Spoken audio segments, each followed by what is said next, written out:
Hello student, I am Moreshwar सहारे।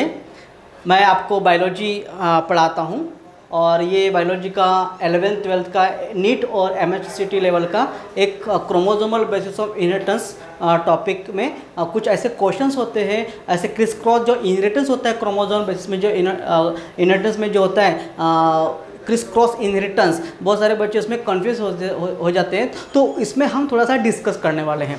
तो topic का नाम है बेटा chromosomal basis of inheritance. Chromosomal basis of inheritance.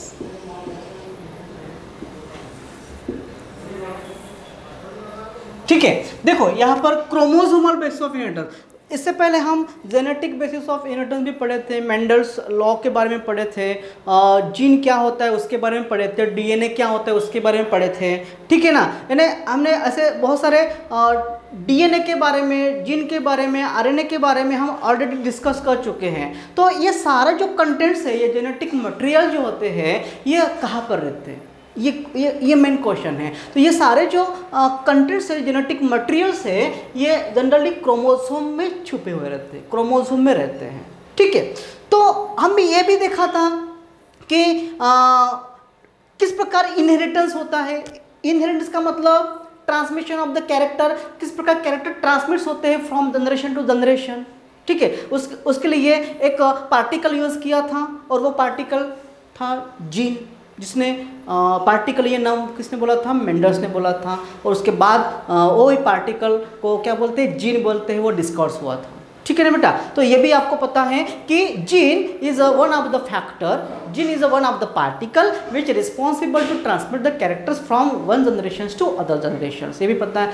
तो उसके साथ साथ ये भी हमको पता है, ये भी हम जानते हैं जेनेटिक्स में, ठीक है, इनहेरिटेंस पैटर्न में ये भी हम जानते हैं कि जीन ये पेयर होते हैं, जीन ऑलवेज पेयर होते हैं। मेंडल्स के टॉपिक्स में हम जो पढ़े थे, जीन ये पेयर होते हैं और एक जीन डोमिनेंट होता है, दूसरा जीन रिसेसिव होता है।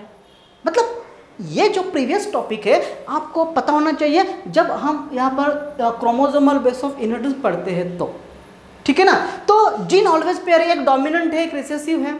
हमको ये भी पता होना चाहिए कि जो जीन कैरेक्टर को ट्रांसमिट नहीं करते, मतलब वो रिसेसिव होगा, और जो कैरेक्टर को ट्रांसमिट कर रहे हैं, मतलब जो एक्सप्रेस कर रहे हैं, मतलब उसके जो एलिल्स है वो एक्सप्रेस करते हैं, उसका कुछ प्रभाव रहता है, मतलब डोमिनेंट रहता है वो चीज, कैसा रहता है, डोमिनेंट रहता है। ठीक है ना, तो ऐसे कुछ डिसऑर्डर्स है, सेक्स लिंक्ड डिसऑर्डर्स।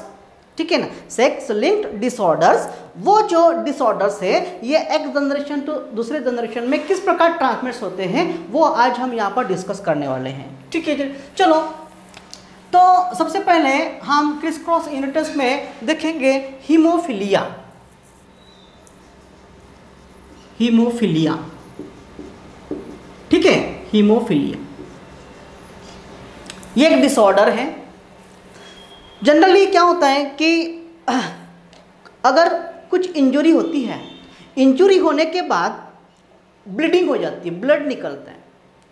ठीक है, तो फिर वो ब्लड जो है कुछ टाइम में रुक जाता है, फ्लो होना रुक जाता है।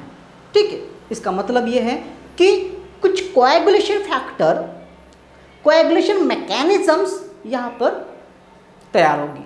ठीक है, और उससे क्या होगा, कोएगुलेशन मैकेनिज्म से क्या होगा कि जो एक्सेसिव लॉस ऑफ ब्लड है वो प्रिवेंट हो जाएगा। ठीक है, यह है नॉर्मल मैकेनिज्म, यानी एक्सेस ब्लड फ्लो नहीं होगा, लॉस नहीं होगा।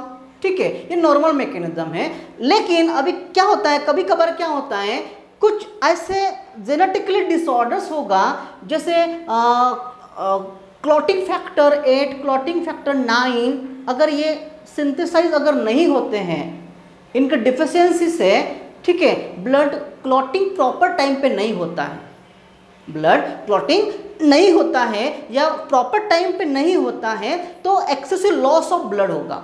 अगर बहुत ज़्यादा ब्लड अगर लॉस होता है तो कॉज डेथ होने के चांसेस है। तो हीमोफीलिया का मतलब क्या है, हीमोफीलिया का मतलब ये होता है कि क्लॉटिंग फैक्टर अपसेंट्स होने के वजह से या क्लॉटिंग फैक्टर सिंथेसाइज ना होने से जो कोएगुलेशन मैकेनिज्म है वो स्टॉप हो जाती हैं, उसके वजह से एक्सेसिव लॉस ऑफ ब्लड होगा, यानी ब्लड बहते रहेगा। इसलिए हीमोफीलिया को दूसरा नाम दिया हुआ है ब्लीडिंग डिसीज। ओके, हीमोफीलिया का दूसरा नाम क्या है बेटा? ब्लीडिंग डिसीज भी बोलते हैं। ब्लीडिंग, बहना, फ्लो होना, ठीक है, एक्सेसिव लॉस होना ब्लड। तो ये जो हीमोफीलिया के कुछ जीन होते हैं, वो जीन उस जीन का डोमिनेंट होगा और एक होता रिसेसिव होगा। तो वो जो जीन होते हैं वो क्रोमोसोम पे ऊपर बैठेंगे और वो पेयरली होते हैं। तो मोस्टली ये जो जीन्स होते हैं हीमोफीलिक के, जो रिसेसिव जो जीन है वो रिसेसिव जीन है non homologous of x chromosome पे होते हैं। ये चीज़ आपको याद रखना है, non homologous part of x chromosome, क्योंकि ये जेनेटिक जो डिसऑर्डर्स होंगे, ये सेक्स लिंक जो डिसऑर्डर्स है, ये sex link disorders mostly x chromosome पे होते हैं, वाई क्रोमोसोम पे नहीं होते। ठीक है, एक एक्स क्रोमोसोम पे रिसेसिव जीन होगा, तो दूसरे एक्स क्रोमोसोम पे उसको डोमिनेंट करने के लिए दूसरा डोमिनेंट जीन होगा। इसलिए फीमेल में डबल एक्स क्रोमोसोम्स होते हैं। तो अगर एक एक्स क्रोमोसोम हम रिसेसिव वाला जीन अगर मानते हैं तो उसको डोमिनेंट करने वाला दूसरा डोमिनेंट जीन होता है दूसरे क्रोमोसोम के ऊपर, यानी एक्स क्रोमोसोम के ऊपर। इसलिए फीमेल ऑलवेज कैरियर होती है। फीमेल फिनोटाइपिकली नॉर्मल रहेंगी लेकिन जेनेटिकली कैरियर रहती है, लेकिन फिनोटाइपिकली नॉर्मल है, उसको डिसीज नहीं है। लेकिन अगर हम डिस्कस करेंगे मेल में, ठीक है, मेल में एक ही एक्स होता है और दूसरा होता है वाई क्रोमोसोम। तो मैं आपको ये पहले ही बोला कि ये सेक्स लिंक जो डिसीज होते हैं ये रिसेसिव होते हैं और एक्स क्रोमोसोम के ऊपर होते हैं। ठीक है, तो मेल में तो एक ही एक्स क्रोमोसोम है, तो एक एक्स क्रोमोसोम पे अगर ये हीमोफीलिया का अगर रिसेसिव जीन है तो उसको डोमिनेंट करने वाला दूसरा एक्स नहीं है, वाई है, तो वाई के ऊपर तो नहीं होते बेटा, बिकॉज ये एक्स लिंक डिसीज है। तो वो रिसेसिव जीन होकर भी वो डोमिनेंट हो जाता है एंड मेल को डिसीज आ जाता है। तो मोस्टली क्या होता है कि मोस्टली ह्यूमन मेल में ये सेक्स लिंक के डिसऑर्डर मिलते हैं, ह्यूमन फीमेल में बहुत रेयर, बहुत कम मिलता है, और ज़्यादा वो फीमेल कैरियर होती है और मेल डिसऑर्डर कॉज करता है, डिसीज होता है मेल को। तो ये बात आपको यहाँ याद रखना है। चलो मानते कि यह हीमोफीलिया को हम H नाम से जानेंगे, कंसिडर करेंगे, H फॉर हीमोफीलिया। चलो तो यहाँ पर है मेल फीमेल, लेट्स कंसिडर करेंगे हम। चलो मेल में XY क्रोमोसोम है, ठीक है बेटा, XY। अगर मैं यहाँ पर एक कैपिटल H यहाँ पर डिनोट करता हूँ, कैपिटल H का मतलब मैं यहाँ पर नॉर्मल, यहाँ पर मैं ये कह सकूँगा नॉर्मल हीमोफिलिक मेल, ठीक है ना, नॉर्मल है ये, इसको कोई डिसीज नहीं है।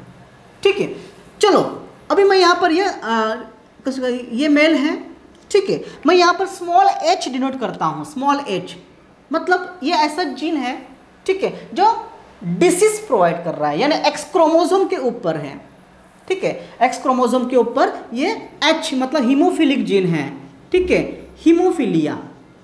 हीमोफिलिक हम बोलेंगे हीमोफिलिक मेल, यानी एबनॉर्मल है, नॉर्मल नहीं है, मतलब इस मेल को हीमोफीलिया हो गया। इस मेल को हीमोफीलिया हो गया मतलब बेटा अगर इसको इंजरी होती है, ठीक है ना, इसको अगर चोट लगती है तो इसका ब्लड कंटिन्यू फ्लो होते जाएगा, या फिर इसका कोई टाइम नहीं रहेगा ब्लड क्लॉट होने का, ब्लड रुकने का कोई टाइम नहीं रहेगा। ठीक है, चलो अभी फीमेल की अगर बात करते हैं हम, ठीक है, हम कंसिडर करेंगे जैसे XX 2 मतलब क्रोमोसोम से फीमेल में। ठीक है बेटा, चलो एक हम बोलेंगे कि एक्स क्रोमोसोम के ऊपर ये हीमोफिलिक जीन है, तो एक के ऊपर H और H, हम H को नॉर्मल माना गया, कैपिटल H को नॉर्मल माना गया यहाँ पर। ठीक है, H तो normal female, haemophilic female, normal female यहाँ पर, ठीक है। चलो यहाँ पर मैं और बताता हूँ आपको, एक एक्स है, एक्स के ऊपर स्मॉल एच लिख रहा हूँ मैं और एक कैपिटल एच। इसका मतलब एक नॉर्मल वाला और एक एबनॉर्मल वाला जीन है। एबनॉर्मल वाला जीन ऑलवेज आपको बोला कि रिसेसिव होता है, ओके, और ये डोमिनेंट है। तो यहाँ पर जीनोटिपिकली तो रहेगा, लेकिन फिनोटिपिकली ये जो ये फीमेल है ना नॉर्मल रहेगी, यानी फिनोटिपिकली कैसे रहेगी बेटा, नॉर्मल है, फिनोटिपिकली नॉर्मल, बट जीनोटिपिकली क्या बेटा, एबनॉर्मल। इसका मतलब हम इसको बोलेंगे कैरियर, ठीक है ना। कैरियर का मतलब होता है ये अपने बच्चों को डिसीज देंगी, कैरियर का मतलब है ना। उसके जीन में तो है, जीन में तो हीमोफीलिया है, लेकिन दिखने में बिल्कुल नॉर्मल रहेगा, है ना। उनको अगर इंजरी भी होती है तो इंजरी होने के बाद ब्लड नॉर्मल लेवल पे क्लॉट होगा, एक पर्टिकुलर जो नॉर्मल टाइमिंग है वहीं पर क्लॉट होगा, एबनॉर्मल नहीं रहेगा, ठीक है। लेकिन जेनेटिकली कैरियर का मतलब क्या होता है कि आने वाली जो पीढ़ी है उनको, उनके जो बच्चे होंगे तब उनमें वो डिसीज जा सकता है, ठीक है ना, कैरियर है, ठीक है। चलो अगर देखो और एक हम यहाँ पर कंसिडर करेंगे, डबल XX है, ठीक है। अगर दोनों सेक्स क्रोमोसोम के ऊपर, एक्स क्रोमोसोम के ऊपर एबनॉर्मल हीमोफिलिक जीन है तो क्या होगा, तो डेफिनेटली, है ना। देखो यहाँ पर डोमिनेंट कोई नहीं है बेटा, डोमिनेंट नहीं है, एक्स क्रोमोसोम के ऊपर डोमिनेंट नहीं, ऐसे बहुत रेयर है, बहुत रेयर फीमेल मिलेंगी आपको हीमोफिलिक, ठीक है। तो ये एबनॉर्मल फीमेल रहेंगी, एबनॉर्मल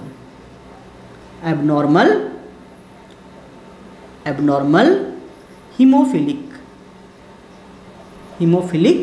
फीमेल, ठीक है। क्यों, यहां पर यह चीज समझना आपको, क्योंकि दोनों एक्स क्रोमोसोम के ऊपर हीमोफिलिक के जो जीन के जो एलिल्स है वो एबनॉर्मल है, ठीक है ना, कोई डोमिनेंट नहीं है। डोमिनेंट यहाँ पर है, दोनों भी रिसेसिव है, दोनों रिसेसिव मतलब इसको डोमिनेट करने वाला कोई जीन है नहीं, तो डेफिनेटली उसमें सिम्टम्स दिखेंगे, फिनोटिपिकली एबनॉर्मल रहेंगी। जीनोटिपिकली तो है ही है, लेकिन फिनोटिपिकली भी वो फीमेल एबनॉर्मल हो सकती है। लेकिन ये जो केस है ये बहुत रेयर केस होती है, बहुत रेयर केस होती है, यानी 100 में से एक फीमेल हो सकती है, मतलब बहुत रेयर, इतना रेयर की बात कर रहा हूँ मैं, बहुत रेयर होती है। लेकिन यहाँ पर अगर हम बात करेंगे, यहाँ पर अगर फीमेल एक एक्स क्रोमोसोम के अगर रिसेसिव अगर हीमोफिलिक जीन है और दूसरे डोमिनेंट हीमोफिलिक जीन है, तो ऐसे फीमेल ऑलवेज फिनोटिपिकली नॉर्मल रहेगी, ओके, उसको कुछ प्रॉब्लम नहीं रहेगा, लेकिन आने वाले पीढ़ी को वो डिसीज दे सकती है। That means we can say that carrier, वो कैरियर हो सकती है, ठीक है। तो ये हो गया एक आपका कंसिडरेशन, ठीक है, हम कंसिडर कर रहे हैं। चलो अभी सवाल यह है हीमोफिलिक में, सवाल यह है if haemophilic man marry with normal haemophilic female, मतलब हीमोफिली में नॉर्मल है वो, ठीक है, तो उसके जो डॉटर्स आएंगे या फिर उनके जो सन आएगा वो कैसा रहेगा, इसमें हम सवाल करते हैं, ठीक है। देखो मेरा क्वेश्चन क्या है, if haemophilic male marry with normal hemophilic female,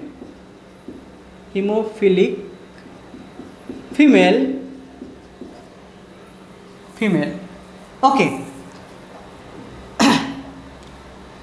then what will the percentage of hemophilic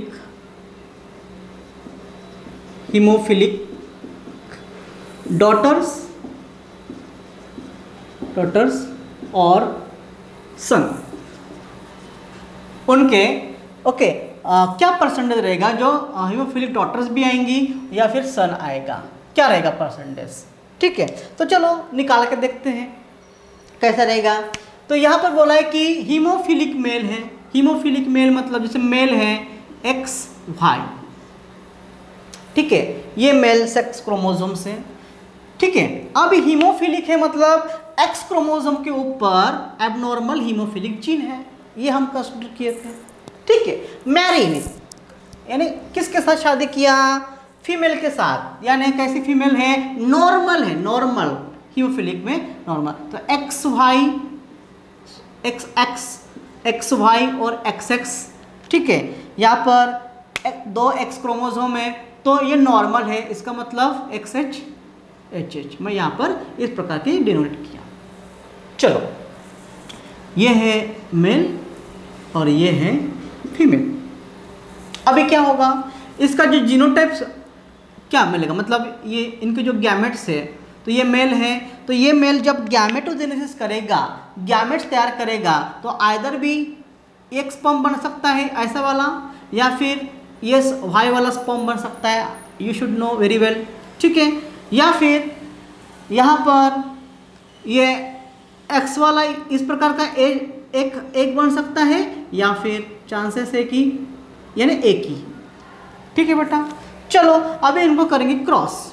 ठीक है, ये वाला जो स्पर्म है, ये स्पर्म इस एग के साथ फर्टिलाइज हो सकता है, तो क्या बनेगा, XX मतलब यू नो XH और ये कैपिटल H। XX मतलब ये होगी फीमेल बेबी। चलो, या फिर चांसेस है ये इसके साथ हो सकता है, क्या बेटा, ये X है, ये भी X है। ठीक है, तो क्या है इसके पास भी, ये है H और इसका कैपिटल H, ये भी क्या है बेटा, फीमेल बेबी। अभी दोनों गर्ल्स है, बेबी है, फीमेल बेबी है। ठीक है, दोनों फीमेल बेबी में जो क्रोमोसोम है, यहाँ पर एबनॉर्मल और यहाँ पर भी एबनॉर्मल जीन है X क्रोमोसोम के ऊपर, और दूसरे X क्रोमोसोम के ऊपर नॉर्मल, उसको डोमिनेट करने वाला डोमिनेंट, मतलब दोनों भी कैसे हैं, ये दोनों भी फीमेल जो होती है ये कैरियर है, ये कैरियर है। ठीक है, यानी यहाँ पर आपको ये समझना है, no any daughters are infected, कोई डॉटर इन्फेक्टेड नहीं है, both the daughters are carrier. ठीक है, चलो दूसरी बात करते हैं। सपोज अगर ये वाई स्पर्म इसके साथ फर्टिलाइज हो सकता है, तो क्या बनेगा बेटा, XY, वाई के ऊपर तो नहीं है, SX के ऊपर कैपिटल H है। ठीक है, यानी नॉर्मल सन, नॉर्मल बिल्कुल नॉर्मल है, उसको कोई डिसीज नहीं है, नॉर्मल सन हो गया यहाँ पर। ठीक है, या फिर ये वाई इसके साथ फर्टिलाइज हो सकता है, तो क्या होगा बेटा, सेम XY। ठीक है, यहाँ पर H और नो यहाँ पर ये भी नॉर्मल सन हो गया।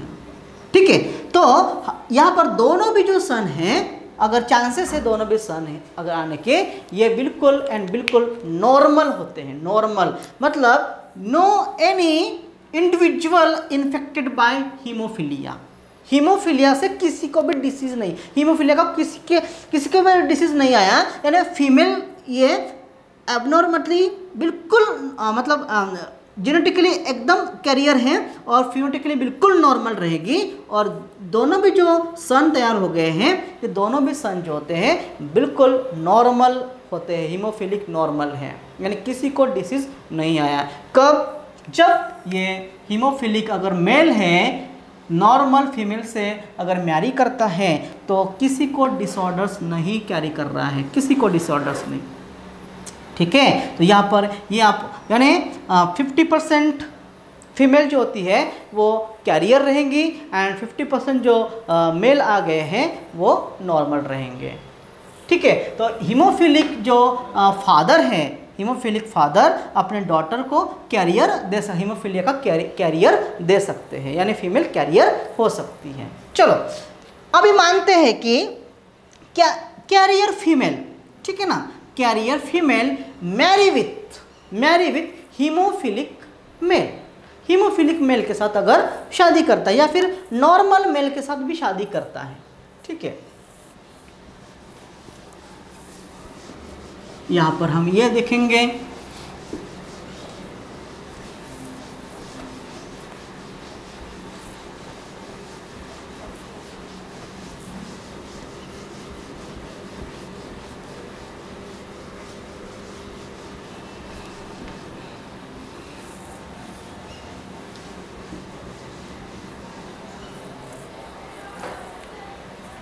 if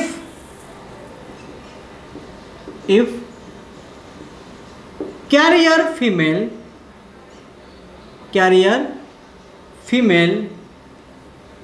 marry with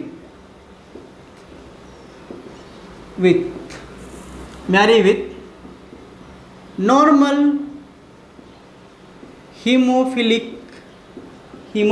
male, normal है, हीमोफिली में कंसिडर करेंगे हम, लेकिन फीमेल कैसे बेटा कैरियर है, तो what will the percentage of haemophilic daughters and haemophilic son, क्या क्या परसेंटेज रह सकता है। चलो तो यहाँ पर कैरियर फीमेल है, हम फीमेल की बात कर रहे हैं यहाँ पर, तो फीमेल में क्रोमोसोम बेटा XX है, नॉर्मल मेल है यहाँ पर क्रोमोसोम XY रहेंगे। चलो यहाँ पर कैरियर है तो X क्रोमोसोम के ऊपर और एक स्मॉल h रहेगा और दूसरे ये नॉर्मल जीन रहेगा। ठीक है, ये हो गया कैरियर। ठीक है, ये नॉर्मल है, इसका मतलब इसके X क्रोमोसोम के ऊपर कैपिटल H होगा, तो ये नॉर्मल मेल है, जो दिया हुआ है वो नॉर्मल मेल। ठीक है, चलो अभी आपको इनका क्रॉस करना है। सबसे पहले इनके जो जीनोटाइप्स तैयार होंगे, स्पर्म्स या इनके स्पर्म्स तैयार होंगे, इनके एग तैयार होंगे। चलो तो एक ऐसा भी बन सकता है, चांसेस XH, और या फिर ये वाला भी एक बन सकता है। इसका अगर जीनोटाइप अगर देखेंगे, ये वाला स्पर्म बन सकता है या फिर ये वाला बन सकता है। चलो इनको क्रॉस करो। अभी इनको क्रॉस करने के बाद आपको क्या मिलेगा, ये हो सकता है XX मतलब H और यहाँ पर ये कैपिटल H, यानी क्या है ये कैरियर कौन है, फीमेल, कैरियर फीमेल। या फिर XH, ये X and Y क्या है ये, चलो X and Y मतलब क्या, मेल। ठीक है, लेकिन X क्रोमोसोम के ऊपर क्या बेटा H, यानी एबनॉर्मल हीमोफिलिक एबनॉर्मल है ये। ठीक है, यह सन तैयार हो गया। ठीक है, एबनॉर्मल सन मतलब हीमोफिलिक सन तैयार हो गया यहाँ पर, यह है हीमोफिलिक सन तैयार हो गया। ठीक है, चलो या फिर इसकी अगर बात करते हैं, ये अगर एग इस स्पर्म के साथ अगर फ्यूज होता है तो XX यानी लड़की तैयार होगी। यहाँ पर है, यहाँ पर H कैपिटल, यहाँ पर भी कैपिटल। क्या हुआ, ये फीमेल है लेकिन कैसी है, बिल्कुल नॉर्मल है, normal female, no haemophilia, no carrier. ठीक है, यहाँ पर कैरियर नहीं। या फिर ये एग इस स्पर्म के साथ फ्यूज हो सकता है, Y के साथ, X and Y। ठीक है, तो यहाँ पर क्या है बेटा, यस H कैपिटल H, तो ये बिल्कुल XY मतलब सन। ठीक है ना, ये सन है, कौन सा, बिल्कुल नॉर्मल सन। ठीक है, देखो हम क्या यूज किया था, कैरियर, ठीक है। कैरियर फीमेल के साथ अगर नॉर्मल अगर मेल शादी करता है, ठीक है, मैरी करता है, तो कैरियर फीमेल अपने सन को क्या दे सकता है, हीमोफीलिया दे सकता है, ठीक है ना। हीमोफिलिक कैरियर फीमेल, ठीक है, अपने सन को क्या दे सकता है, डिसीज दे सकता है। इसका मतलब यहाँ पर देखो कितना परसेंटेज फीमेल नॉर्मल है, कितना परसेंटेज फीमेल कैरियर है, कितना परसेंटेज सन नॉर्मल है, कितना परसेंटेज सन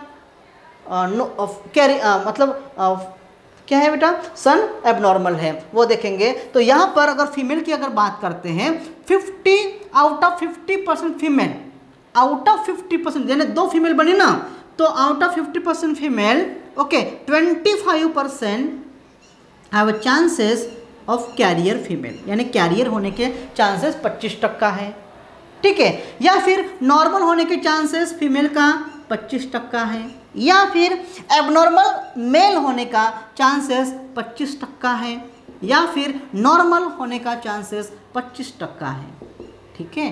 देखो इससे पहले क्रॉस में हमने क्या देखा था, इससे पहले क्रॉस में हीमोफिलिक मेल देखा था। Haemophilic male marry with normal female, haemophilic male normal with normal female, ठीक है। तो उसका हमको प्रोडक्शन क्या मिला था, कैरियर फीमेल मिला था।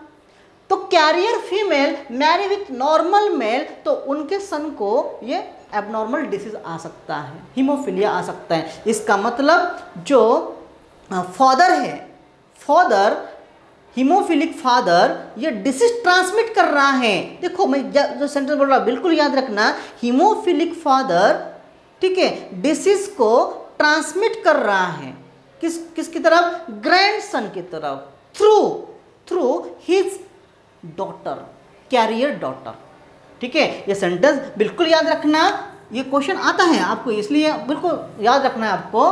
देखो हीमोफिलिक, मैं बोला haemophilic father, haemophilic father, okay, carry the disease to his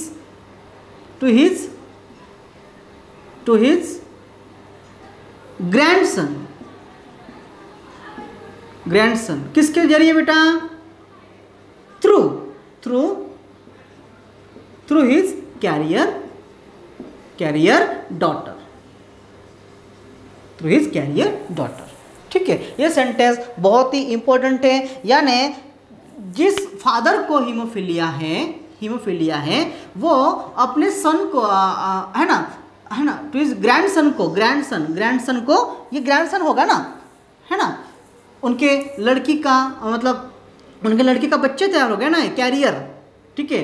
career मतलब उनकी लड़की मानते हैं, उनकी लड़की कैरियर बनी थी, तो कैरियर उनकी लड़की की शादी हो गई दूसरे लड़के के साथ, तो लड़की कैरियर थी, तो वो लड़की अगर अपने बच्चों को जन्म दिया तो उसको डिसीज हो गया, यानी ये डिसीज कहाँ से आया, ये डिसीज आ गया उसका जो फादर था वो हीमोफिलिक था, इसलिए तो वो फादर अपने डॉटर के थ्रू, क्योंकि उसकी डॉटर कैरियर है, तो डॉटर के थ्रू अपने ग्रैंडसन को डिसऑर्डर दे सकता है, कैरी कर सकता है, ठीक है।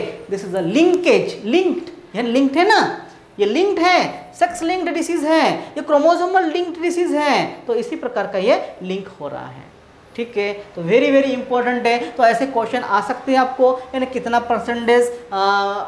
परसेंटेज सन को डिसऑर्डर्स हो सकता है ना, ग्रैंडसन को, ठीक है, ग्रैंड डॉटर को कितना % आ सकता है, ग्रैंड डॉटर कितने कैरियर हो सकती है, नॉर्मल कितने सन हो सकते हैं, तो ऐसे क्वेश्चन आएंगे बेटा। तो याद रखना, अगर कैरियर फीमेल है और नॉर्मल अगर मेल है तो सबको 25% याद रखना, 25% चांसेस क्या होगा, एबनॉर्मल सन होगा, हीमोफिलिक होगा, या 25% कैरियर फीमेल होगी, या फिर 25% नॉर्मल फीमेल होगी, या फिर 25% नॉर्मल सन होगा। तो ये चीज़ आपको यहाँ बहुत ध्यान में रखना है। चलो ऐसे ही दूसरा देखते हैं, डिसऑर्डर्स लाइक कलर ब्लाइंडनेस, ठीक है, कलर ब्लाइंडनेस। अभी तो कोई ये चीजें ओनली एग्जाम के लिए ही नहीं करना है हमको, ये वास्तविक जीवन में ऐसे लोग हमको मिलते हैं, ठीक है। तो हमको पता होना चाहिए कि ये जो डिसऑर्डर्स है कैसे आ सकता है, किस प्रकार मतलब कैसे लिंकेज है, इसका लिंक कैसा हो सकता है, जनरेशन टू जनरेशन कैसे ट्रांसमिट होता है, तो वास्तविक जीवन में भी इसका हमको अनुभव आएगा।